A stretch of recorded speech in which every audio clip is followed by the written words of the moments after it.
Hey guys, welcome back to my channel. In this video, I'm going to show you how to create a simple table in PgAdmin 4. So let's start. At first, I will go to the PgAdmin 4 and I will open it. As you can see, the PgAdmin 4 has opened. Now I will expand the server on the left and it will ask us to enter the password. I will enter the password which I have set at the time of installation. So you need to remember the password and then click on OK. As you can see, I have already created a few databases, DB1, DB2, DB3. So if you are only starting with PostgreSQL PgAdmin, then only this Postgres database will be visible to you. Now, to create a database, what you can do is you can just go to these databases and you can right click, create, click on database. You can give any random name. I can give the name DB4 and I will click on save.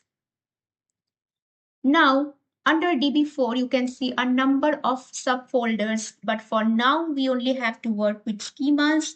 If you expand the schemas, you can see you can create a table from tables, or you can right click on the public, create table. Through this way, you can create tables, or I will prefer right click on tables, click on create table. Now let's create a table. I will like to give the name as EMP for employee because I would like to create a employee table. Then I will go to the columns. Now I will add a few columns like ID, name of the employee, and I can add age, right? So I will click on this plus button. The first column I want is ID. I want it to be the primary key, which will identify each row uniquely. So if you don't know what a primary key is, that's the info. Then I don't want the primary key to be null. So I will click on not null and I will add the data type as integer. Now, I don't want to manually insert the ID value each time. For that, I would like to generate the ID automatically. For that, I can click on edit row beside this ID column and I will go to constraints and I will click on identity. And that's it. Next, I want another column as name. So I will click on the plus button. I will give the column name. I will select the data type as character varying. And I want it to be null? Yeah, no, I don't want the name to be null. And the length of the name can be maximum 300. Anything else? No. Next, I want the age of the employee. So then comes the age and the data type of age. I can give a small int because age doesn't uh, grow much. Small int doesn't require a length or precision. So we will leave it like that. These three columns are enough for now.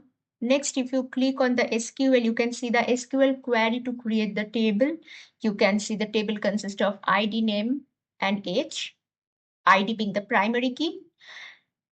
That's all for now, I think.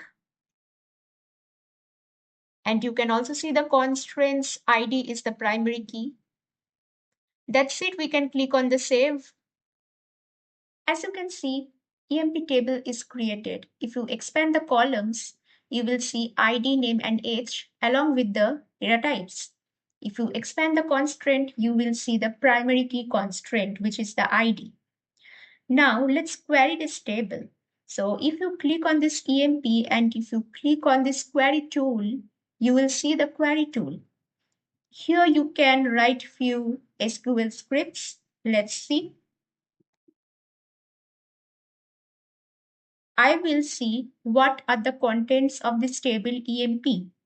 So for that, select star from EMP. Let's run this. As you can see, the employee table is empty currently because we have just created the table. Now we will insert some values. To insert some value, we have to give the query insert into table name, that is EMP. The column names we have to give, that is name and age. Remember, we have kept ID as auto-generated, so we don't need to explicitly mention the ID every time while inserting. Yeah, so that's it. Insert into EMP column names like name, age. Then we have to insert the values. The first value I would like to insert as Riju, age 24, then comma. We can insert Sam, um, 54. We can insert. So you can see we can separate using commas and we can enter multiple values like Raj, 65. So that's all. I would like to insert 3 rows right now. So I will select this query and I will click on the execute script button. Now what's the error? Okay, here I have used double quotes. So I have to use single quotes.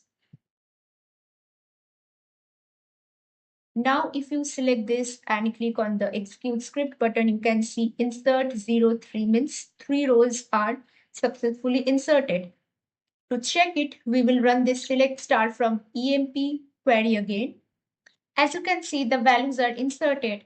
So that's how you create a table in PgAdmin 4, and you can also insert values into it. And you have came across data types like integer, character varying, and small int, and also how to set a primary key, how to make the ID auto-generated every time. We don't need to enter the values. So that's it for today. If you like watching this video, like and subscribe to this channel. Thanks for watching this video. Have a nice day.